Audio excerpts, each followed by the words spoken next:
শহীদ উসমান হাদির খুনি সাবেক ছাত্রলীগ নেতা ফয়সাল করিম মাসুদের সর্বশেষ অবস্থান যাচাই করে পাওয়া গেছে এক হাড় হিম করা তথ্য। সর্বাধুনিক প্রযুক্তি ব্যবহার করে দেখা গেছে তিনি বাংলাদেশেই আছেন। বহাল তবিয়তে অবস্থান করছেন ঢাকা ডিওএইচএসের এক ব্রিগেডিয়ার জেনারেলের বাসভবনে। দায়িত্বশীল এক পুলিশ কর্মকর্তার বরাত দিয়ে এই বোমা ফাটিয়েছেন জনপ্রিয় সাংবাদিক ইলিয়াস হোসেন। কিন্তু প্রশ্ন হচ্ছে, সামরিক প্রশাসনের এত প্রভাবশালী একজন ব্যক্তির কাছে খুনি পৌঁছল কিভাবে? ক্ষমতার চেয়ারে বসে কারা এই খুনিকে পাহারা দিচ্ছে? শরীফ ওসমান হাদির ঘটনায় জনগণকে ভুল বুঝিয়ে ঘটনার একটা ভিন্ন রূপ, একটা মোড় দেওয়ার চেষ্টা করছে সরকার, কিন্তু জনগণ বুঝে গেছে যে আসলে ঘটনা কারা ঘটিয়েছে। আরো 1 বছর আগে কি দৃষ্টিতে তাদেরকে দেখা হয়? ফকিন্নির পোলা, গরিবের পোলা, বংশের পরিচয় নাই, ঘরে চাল নাই, টিন নাই, মাটিতে বৈশা খায়, বংশের পরিচয় নাই। কিন্তু দেখেন ওই কথাগুলো আবার আইসা রিপিট হয়। কোথায় রিপিট হয় জানেন? দেবিদ্বারের আকাশের বাতাসে আবার রিপিট হয়। রাজমিস্ত্রির পোলা, বংশের কি পরিচয় আছে? এমপি নির্বাচন করবে, বংশের কি পরিচয় আছে? জানেন ভাই ব্রাদার, এই ব্যাপারগুলো না খুব বুকে লাগে। কাদের বুকে লাগে জানেন? গরিব মানুষের বুকে, সাধারণ মানুষের বুকে। খেলা শেষ হওয়ার আগেই কি তবে জিতে গেলেন হাসনাত আব্দুল্লাহ? ভোটের মাঠের বড় খেলোয়াড় 4 বারের এমপির কপাল কি তবে পড়ল নিজেরই ভুলে? কুমিল্লা 4 আসনে সৃষ্টি হয়েছে এক রুদ্ধশ্বাস নাটকীয়তা। একদিকে বিএনপির হেভিওয়েট নেতা মঞ্জুরুল আহসান মুন্সি, আর অন্যদিকে তরুণ তুর্কি হাসনাত আব্দুল্লাহ।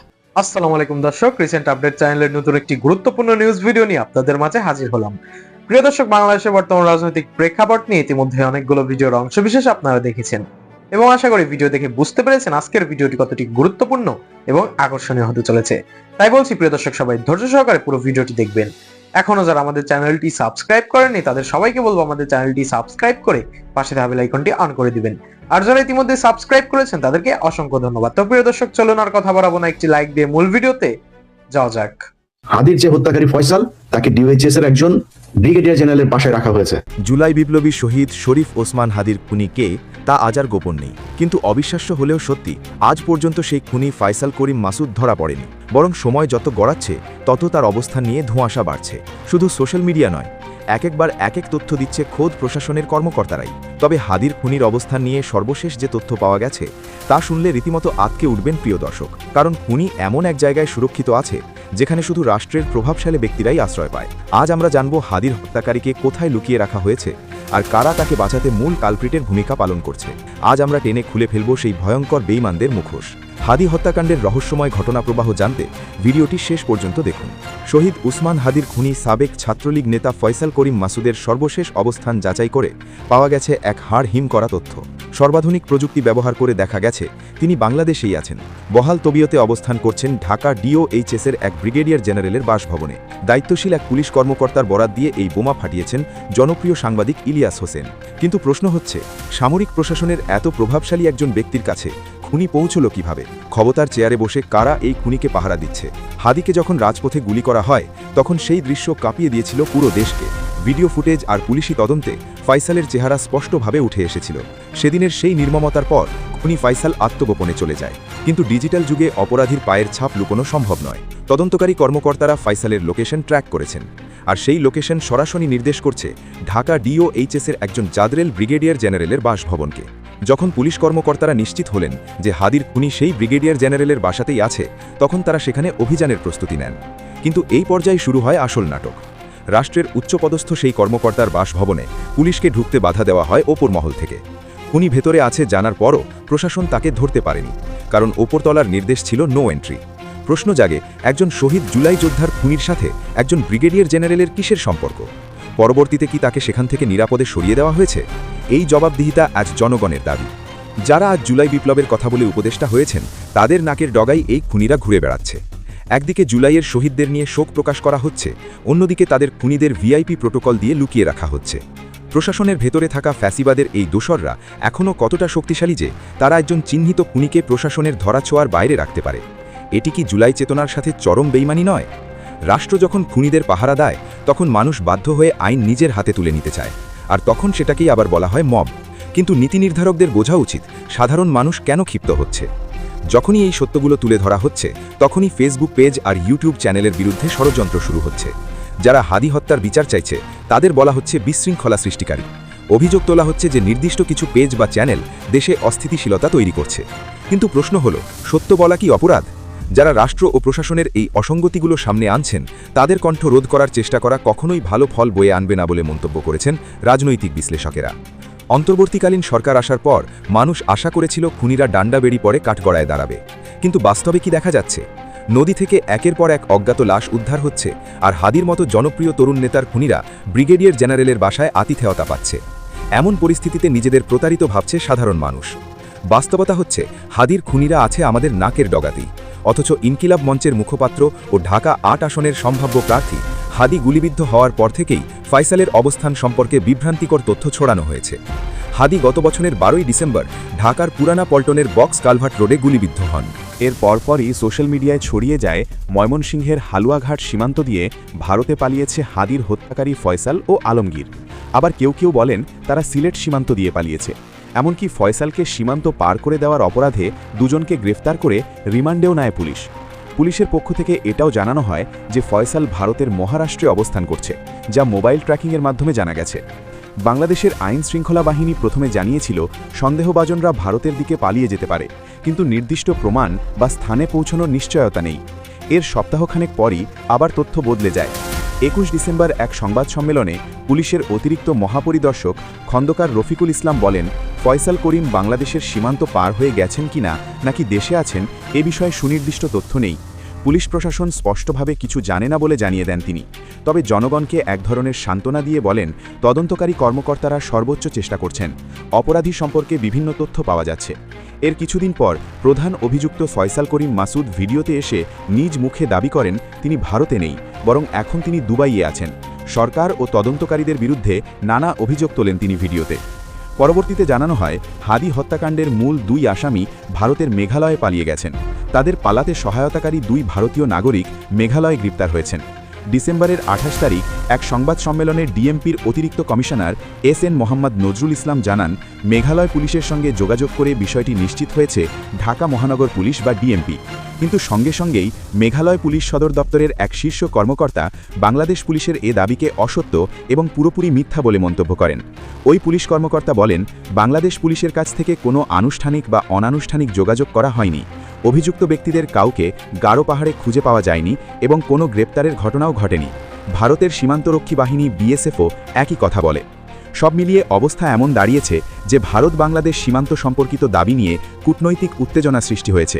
বাংলাদেশ সরকার কয়েকবার সন্দেহভাজনরা ভারতে আশ্রয় নিয়েছে বলে মন্তব্য করলেও আন্তর্জাতিক ও স্থানীয় গণমাধ্যমে ভারতীয় নিরাপত্তা সংস্থাগুলি এই দাবিকে ভিত্তিহীন বলে দাবি করছে। কিন্তু এত কিছুর পর এখন জানা যাচ্ছে হাদি বাংলাদেশেই আছেন। তবে প্রশ্ন হলো, কার ইন্ধনে হাদির হত্যাকারীদের বাঁচাতে প্রশাসন বারবার এলোমেলো তথ্য দিচ্ছে? কেন প্রথম থেকেই কোনো পরিষ্কার স্টেটমেন্ট দেয়নি প্রশাসন? শরীফ ওসমান হাদি মারা যান 18 ডিসেম্বর 2025 তারিখে। গুলিবিদ্ধ হওয়ার প্রায় 1 সপ্তাহ পর সিঙ্গাপুর জেনারেল হাসপাতালে চিকিৎসাধীন অবস্থায় মারা যান তিনি। হাদির মৃত্যুর ফলে দেশজুড়ে রাজনৈতিক উত্তেজনা, বিক্ষোভ ও সহিংসতা ছড়িয়ে পড়ে। রাজধানীর প্রথম আলো ও ডেলি স্টার অফিসে হামলা, বিক্ষোভকারীদের মধ্যে ভারতবিরোধী স্লোগান, এমনকি কূটনৈতিক টানাপোড়েন লক্ষ্য করা গেছে। প্রশাসনের একটি অংশ অবশ্য দাবি করছে তারা ফয়সালকে খুঁজছে, কিন্তু বাস্তবতা হল হত্যাকাণ্ডের প্রায় 1 মাস পার হতে চললেও হাদি হত্যাকারীর গ্রেপ্তারে কোনো অগ্রগতি নেই। যে বাসায় ফয়সালের অবস্থান ট্র্যাক করা হয়েছিল সেই বাসার মালিকের বিরুদ্ধে কোনো ব্যবস্থা নেওয়া হয়নি। তরুণ নেতা হাদির এই রক্তভেজা বিচারহীনতা আজ আমাদের জাতীয় বিবেকের সামনে এক বিশাল প্রশ্নচিহ্ন হয়ে দাঁড়িয়েছে। যে জুলাই বিপ্লবের ওপর ভর করে আজ অনেকে ক্ষমতার মসনদে আসীন, সেই বিপ্লবের অগ্রসৈনিকের খুনিকে রাষ্ট্রীয় সুবিধা দিয়ে আড়াল করা কেবল শহীদদের সাথে বেইমানি নয়, বরং এটি একটি নতুন ফ্যাসিবাদের পদধ্বনি। যখন খোদ ডিওএইচএসের সুরক্ষিত বলয়ে খুনিদের অবস্থানের গুঞ্জন ওঠে এবং প্রশাসন তথ্য বিভ্রাটের ধূম্রজাল সৃষ্টি করে, তখন বুঝতে হবে ঘুণে ধারা সিস্টেমটি এখনও বদলায়নি। বিচারের বাণী যখন নিভৃতে কাঁদে, তখন রাজপথ আবার উত্তাল হওয়া স্বাভাবিক। জনগণের ট্যাক্সের টাকায় পালিত প্রশাসন যদি খুনিদের পাহারাদার হয়, তবে সেই প্রশাসনের বৈধতা নিয়েও প্রশ্ন উঠবে। মানুষ আজ চিৎকার করে বলছে, হাদির রক্তের প্রতিটি ফোঁটা আজ বিচার চায়। খুনি ফয়সাল এবং তার নেপথ্যের কুশীলবদের মুখোশ উন্মোচন না হওয়া পর্যন্ত এই লড়াই থামবে না। বর্তমানে ইনকিলাব মঞ্চের পক্ষ থেকেও হাদি হত্যার বিচার না হলে সরকার পতনের আন্দোলনের ডাক দেওয়া হয়েছে। জনগণ স্বতঃস্ফূর্তভাবে হাদি হত্যার বিচার চাইছে, কিন্তু রাষ্ট্রের কর্তা ব্যক্তিদের টনক রহস্যজনক কারণে নড়ছে না। শহীদ শরীফ ওসমান হাদির রক্ত বৃথা যেতে পারে না। রাষ্ট্র যদি তার পেটের ভেতর খুনিদের আশ্রয় দেয় তবে সেই রাষ্ট্র কোনোদিন স্থিতিশীল হবে না। আজ যারা ক্ষমতার চেয়ারে বসে খুনিদের বাঁচানোর খেলায় মেতে উঠেছেন তাদের মনে রাখা উচিত, জনগণ সব দেখছে। হাদির খুনি ফয়সালকে যেখানেই লুকানো হোক না কেন, বিচার একদিন হবেই, আর সেই বিচারে খুনি এবং তার আশ্রয়দাতা উভয়কেই কাঠগড়ায় দাঁড়াতে হবে। খেলা শেষ হওয়ার আগেই কি তবে জিতে গেলেন হাসনাত আব্দুল্লাহ? ভোটের মাঠের বড় খেলোয়াড়, 4 বারের এমপির কপাল কি তবে পড়ল নিজেরই ভুলে? কুমিল্লা 4 আসনে সৃষ্টি হয়েছে এক রুদ্ধশ্বাস নাটকীয়তা। একদিকে বিএনপির হেভিওয়েট নেতা মঞ্জুরুল আহসান মুন্সি, আর অন্যদিকে তরুণ তুর্কি হাসনাত আব্দুল্লাহ। সবাই যখন ভাবছিল লড়াই হবে সমানে সমান, ঠিক তখনই দৃশ্যপটে এক বিশাল টুইস্ট। ঋণ খেলাপির অভিযোগ, হলফনামায় তথ্য গোপন, আর 2018 সালের সেই অভিশপ্ত ইতিহাসের পুনরাবৃত্তি। অহংকারের পতন নাকি প্রকৃতির বিচার? দেবিদ্বারের রাজনীতিতে ঠিক কি ঘটছে? কেন বলা হচ্ছে হাসনাত আব্দুল্লাহর জন্য মাঠ এখনো পুরোপুরি ফাঁকা? আজকের ভিডিওতে আমরা সেই রহস্যই উন্মোচন করব। কুমিল্লা 4 দেবিদ্বার আসন এবারের নির্বাচনের অন্যতম হাই ভোল্টেজ এরিয়া। সমীকরণটা খুব পরিষ্কার ছিল। একপাশে ধানের শীষের সচ্ছল, অভিজ্ঞ ও প্রভাবশালী নেতা মঞ্জুরুল আহসান মুন্সি, অন্য পাশে ছাত্র আন্দোলনের আইকন, তারুণ্যের প্রতীক হাসনাত আব্দুল্লাহ। রাজনীতির মাঠে লড়াইটা হওয়ার কথা ছিল বাঘে মহিষে, কিন্তু লড়াই শুরুর আগেই রেফারিং হুইসেল বেজে উঠবে এটা কে জানত? ভোটের মাঠের বাতাস এখন বলছে লড়াই আর হচ্ছে না, বরং একপাক্ষিক এক জয়ের দিকে এগিয়ে যাচ্ছে হাসনাত। কিন্তু কেন? এত বড় একজন নেতা কিভাবে এমন এক সাধারণ আইনি প্যাঁচে আটকা পড়লেন? ঘটনার মূলে রয়েছে সেই পুরনো ব্যাধি, ঋণ খেলাপি। যাচাই বাছাই পর্বের ঠিক আগ মুহূর্তে বোমা ফাটল। বিএনপির প্রার্থী মঞ্জুরুল আহসান মুন্সির বিরুদ্ধে উঠে এসেছে গুরুতর অভিযোগ, তিনি নাকি ঋণ খেলাপি। আর সবচেয়ে বড় কথা, এই তথ্যটি তিনি তার নির্বাচনী হলফনামায় উল্লেখই করেননি। বেমালুম চেপে গেছেন। বাংলাদেশের নির্বাচনী আইন অনুযায়ী হলফনামায় ভুল তথ্য দেয়া বা তথ্য গোপন করা মানেই প্রার্থিতা বাতিল। বিষয়টি অনেকটা নিজের পায়ে নিজেই কুড়াল মারার মতো। এখন প্রশ্ন আসতেই পারে, একজন ব্যক্তি যিনি 4 বার এমপি ছিলেন, রাজনীতির অলিগলি যাচ্ছে না, তিনি কেন এমন বোকামি করবেন? তিনি কি ভেবেছিলেন ব্যাংক বা সিআইবি রিপোর্ট নির্বাচন কমিশন চেক করবে না, নাকি এর পেছনে অন্য কোনো রহস্য আছে? এখানেই আমাদের একটু ফ্ল্যাশব্যাক করতে হবে। ইতিহাসের চাকা যে ঘুরে ফিরে একই জায়গায় আসে তার প্রমাণ 2018 সাল। সেবারও ঠিক একই কারণে, অর্থাৎ এই ঋণ খেলাপির দায়েই মঞ্জুরুল আহসান মুন্সি নির্বাচন করতে পারেননি। তার প্রার্থিতা বাতিল হয়ে গিয়েছিল। 8 বছর পরে 2026 সালের দোরগোড়ায় দাঁড়িয়েও যদি একই ঘটনার পুনরাবৃত্তি ঘটে, তবে সেটাকে আপনি কি বলবেন? দুর্ভাগ্য নাকি শিক্ষা না নেয়া? বিশ্লেষকরা বলছেন, একজন রাজনীতিবিদ যখন বারবার একই আইনি জটিলতায় পড়েন, তখন তার যোগ্যতা এবং স্বচ্ছতা নিয়ে সাধারণ মানুষের মনে প্রশ্ন জাগাটাই স্বাভাবিক। যদি এই অভিযোগ প্রমাণিত হয় এবং রিটার্নিং কর্মকর্তা আইন অনুযায়ী ব্যবস্থা নেন, তবে বিএনপির জন্য এটি হবে এক বিশাল ধাক্কা। একে তো শেষ মুহূর্তে প্রার্থী বদলানো অসম্ভব, তার উপর আইনি লড়াই করে প্রার্থিতা ফেরত আনা, দুটোই বেশ সময় সাপেক্ষ এবং কঠিন কাজ। আর এই সুযোগটাই কাজে লাগাতে যাচ্ছে হাসনাত আব্দুল্লাহর ক্যাম্প। এবার আসুন দেখি হাসনাত আব্দুল্লাহর জন্য সমীকরণটা কতটা সহজ হয়ে গেল। দেবিদ্বারের রাজনীতিতে জামায়াত ইসলামীর একটা বিশাল ভোট ব্যাংক রয়েছে, যা প্রায় 30 থেকে 40 হাজার বা তারও বেশি। জামায়াত অত্যন্ত বিচক্ষণতার সাথে তাদের প্রার্থী সাবেক উপজেলা ভাইস চেয়ারম্যানকে প্রত্যাহার করে নিয়েছে এবং পূর্ণ সমর্থন দিয়েছে হাসনাত আব্দুল্লাহকে। অর্থাৎ জামায়াতের সেই বিশাল রিজার্ভ ভোট এখন হাসনাতের পকেটে। এখন ভাবুন, বিএনপির প্রার্থী যদি আইনি লড়াইয়ে টিকতে না পারে, তবে মাঠে হাসনাতের প্রতিপক্ষ কে? কেউ না। তখন আর এটি নির্বাচন থাকবে না, হয়ে যাবে ওয়াক ওভার বা একতরফা জয়। বিএনপি হয়তো শেষ মুহূর্তে আপিল করবে, ডামি প্রার্থী খুঁজবে, কিন্তু মূল ক্যান্ডিডেট বাদ পড়লে কর্মীদের যে মনোবল ভেঙে যায় তা জোড়া লাগানো প্রায় অসম্ভব। হাসনাত আব্দুল্লাহর ক্যাম্প এখন বেশ ফুরফুরে মেজাজে। তারা জানেন, আইনি লড়াইয়ে মুন্সি সাহেব টিকতে না পারলে দেবিদ্বারে বিজয় কেবল সময়ের ব্যাপার। তবে এই ঘটনার পেছনে একটা গভীর মনস্তাত্ত্বিক ও সামাজিক বিশ্লেষণ আছে। এটাকে বলা হয় পয়েটিক জাস্টিস বা কাব্যিক বিচার। কিছুদিন আগেও এই মঞ্জুরুল আহসান মুন্সি জনসম্মুখে হাসনাত আব্দুল্লাহকে নিয়ে তুচ্ছ তাচ্ছিল্য করেছিলেন। তিনি বলেছিলেন, এরা কোত্থেকে এসেছে, এদের কে চেনে, এদের বংশমর্যাদা কি? হাসনাতকে গরিবের ছেলে বা অচেনা ছেলে বলে উপহাস করেছিলেন তিনি। মুন্সি সাহেবের হয়তো ধারণা ছিল রাজনীতি কেবল ধনীদের খেলা, টাকার পাহাড় আর বংশ গৌরব থাকলেই ভোটে জেতা যায়। হাসনাতের মতো সাধারণ মধ্যবিত্ত পরিবারের ছেলের কি সাধ্য আছে তার সাথে লড়ার? কিন্তু তিনি ভুলে গিয়েছিলেন সময় বদলায়। আজ পরিস্থিতি এমন দাঁড়িয়েছে যে সেই অচেনা ছেলে হাসনাত আব্দুল্লাহ জামায়াত ইসলামীর সমর্থনে এবং তরুণ প্রজন্মের ভালোবাসায় এমপি হওয়ার পথে। আর 4 বারের এমপি মুন্সি সাহেব ঋণ খেলাপির দায়ে গ্যালারিতে বসে খেলা দেখার উপক্রম হয়েছেন। মঞ্জুরুল আহসান মুন্সির এই পতন কি তার অহংকারের ফল? তিনি যখন হাসনাতকে তুচ্ছ করছিলেন, তখন দেবিদ্বারের সাধারণ মানুষ, বিশেষ করে তরুণ ভোটাররা বিষয়টি ভালোভাবে নেয়নি। রাজনীতিতে প্রতিপক্ষকে ঘায়েল করা স্বাভাবিক, কিন্তু কারো পারিবারিক অবস্থান বা দারিদ্র্য নিয়ে খোঁটা দেয়াটা নিচু মানসিকতার পরিচয়। মুন্সি সাহেব টাকার গরমে হয়তো ভেবেছিলেন নমিনেশন কেনা যায়, কিন্তু মানুষের মন কেনা যায় না। আজ হাসনাতের সততাই তার সবচেয়ে বড় শক্তিতে পরিণত হয়েছে। তার কোনো ব্যাংকের ঋণ নেই, কোনো কালো টাকার পাহাড় নেই। তিনি সাধারণ মানুষের ভাষায় কথা বলেন। জুলাই বিপ্লবের স্পিরিট তার সাথে আছে। একজন সাধারণ ঘরের ছেলে যখন সংসদে যাবে তখন সে সাধারণ মানুষের দুঃখ কষ্ট বুঝবে। ভোটারদের এই সেন্টিমেন্টই এখন দেবিদ্বারের প্রধান চালিকা শক্তি।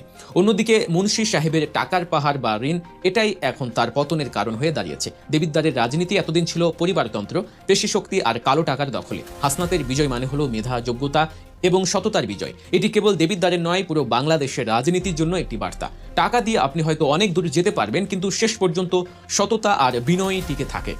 বর্তমানে দেবিদ্বারে চলছে কাগজপত্রের যুদ্ধ। মঞ্জুরুল আহসান মুন্সির ভাগ্য এখন ঝুলছে রিটার্নিং কর্মকর্তার কলমের ডগায়। অভিযোগ যদি সত্য হয় এবং তিনি যদি সত্যি তথ্য গোপন করে থাকেন, তবে আইন তার নিজস্ব গতিতে চলবে। আর সেটা হলে কুমিল্লা 4 আসনে আমরা এক নতুন ইতিহাস দেখতে যাচ্ছি। একজন বর্ষিয়ান নেতার বিদায় এবং এক তরুণ বিপ্লবীর উত্থান, সবকিছুই নির্ভর করছে আগামী কয়েক ঘন্টার উপর। তবে রাজনীতিতে শেষ কথা বলে কিছু নেই। মুন্সি সাহেব হয়তো আইনি মারপ্যাচে টিকে যাওয়ার শেষ চেষ্টা করবেন, কিন্তু তিনি যদি টিকেও যান, তার ইমেজের যে ক্ষতি হয়েছে তা কি পূরণ হবে?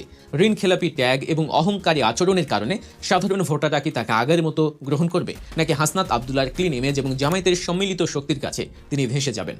ইতিহাস বড় নির্মম। দেবিদ্বারের এই নির্বাচন আমাদের শেখায় কাউকেই ছোট করে দেখতে নেই। যাকে আপনি আজ অবজ্ঞা করছেন, কাল হয়তো সেই আপনার ভাগ্য নির্ধারণ করবে।